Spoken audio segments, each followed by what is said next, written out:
ದೇಶ ಇಷ್ಟು ಮುಂದುವರೆದಿದ್ರು ಪರಿಸರದ ಬಗ್ಗೆ ಯಾರಿಗೂ ಕಾಳಜಿನೇ ಇಲ್ಲ. ಇವತ್ತು ನೋಡಿ ಮನೆ ಮುಂದ್ಗಡೆ ವೆಹಿಕಲ್ಗಳೆಲ್ಲ ಬಿಸಿಲಿನಲ್ಲಿ ಒಣಗ್ತಾ ಇದಾವೆ.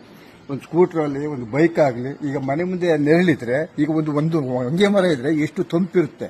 ಈಗ ಫಸ್ಟ್ ಕ್ಲಾಸು, ಸೆಕೆಂಡ್ ಕ್ಲಾಸು, ಮೂರನೇ ಕ್ಲಾಸ್ ನೋಡಿದ್ವಿ, ಎಲ್ಲೂ ನೆರಳಿಲ್ಲ, ಮರಗಳಿಲ್ಲ.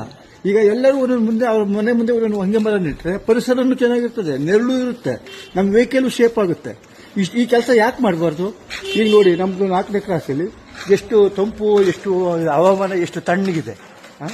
ಆದ್ರಿಂದ ನಾನು ಹೇಳೋದಿಷ್ಟೇ, ಪ್ರತಿಯೊಬ್ಬರಿಗೂ ಒಂದು ಪರಿಸರ, ಈ ಹೊಂಗೆ ಮರ ಎಷ್ಟು ತಂಪು ಕೊಡ್ತಾ ಇದೆ, ನೆರಳು ಎಷ್ಟು ತಣ್ಣಗಿದೆ, ಇಂಥ ವಾತಾವರಣ ಸಿಗುತ್ತಾ? ನಾವು ಪರಿಸರಕ್ಕೆ ಬೆಲೆ ಕೊಟ್ಟರೆ ಅದು ನಮ್ಮನ್ನು ರಕ್ಷಣೆ ಮಾಡುತ್ತೆ, ನಮ್ಮ ಆರೋಗ್ಯನೂ ಚೆನ್ನಾಗಿರುತ್ತೆ, ನಮ್ಮ ವೆಹಿಕಲ್ಗಳು ಚೆನ್ನಾಗಿರುತ್ತೆ, ನಮ್ಮ ನೆರೆಹೊರೆನೂ ನೋಡಿದ್ರು ಬರಬೇಕು ಕಣ. ಒಳ್ಳೆ ಈ ಏರಿಯಾ ಎಷ್ಟು ಇದಾಗಿದೆ, ತನ್ನ ಒಂದು ಪರಿಸರದ ಬಗ್ಗೆ ಜನಗಳಿಗೂ ಕಾಳಜಿ ಬರುತ್ತೆ. ಈಗ ಈ ಹೊಂಗೆ ಮರದ ನೆರಳು ಬಂದಿದ್ದಕ್ಕೆ ಎಷ್ಟು ತಪ್ಪು, ಇಲ್ಲೇ ಮರೆ ಕೆಳೋಣ ಅನ್ನಿಸ್ಬಿಡ್ತದೆ ಸಮಯ ಬಂದರೆ, ಅಷ್ಟು ಕೂಲ್ ಆಗಿದೆ ಇಂಥ ಪ್ಲೇಸ್. ಈ ಕೆಲಸ ಎಲ್ಲರೂ ಮಾಡಿದ್ರೆ ಎಲ್ಲರಿಗೂ ಹಿತ, ನಮ್ಮ ಸಮಾಜಕ್ಕೂ ಹಿತ.